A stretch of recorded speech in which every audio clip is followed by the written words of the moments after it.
আচ্ছা মেহেদী ভাই, পুরুষ মানুষের কাছে ভালোবাসার মানে কি? পুরুষ মানুষের কাছে ভালোবাসার মানে হলো যখন যাকে ভালো লাগে তার প্রতি ভালোবাসা চলে আসে।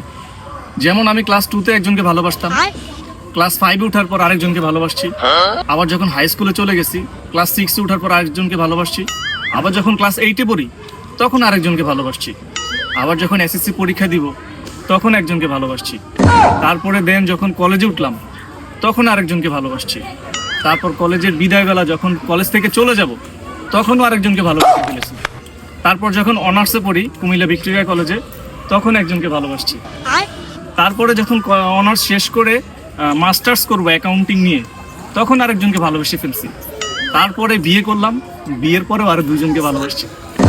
ভাই এখন কাউকে ভালোবাসেন না? ভালোবাসার কি শেষ আছে? এখন তো যাকে দেখি তাকে ভালো লাগে, বাট এখন তো কিছু করার নেই। স্যালুট ভাই স্যালুট, আপনার ভিতরে এত প্রতিভা ভাই, আপনি আগে কেন দেখান নাই? দোয়া করে ইনশাল্লাহ ভাই আপনি অনেক দূরে এগিয়ে যান।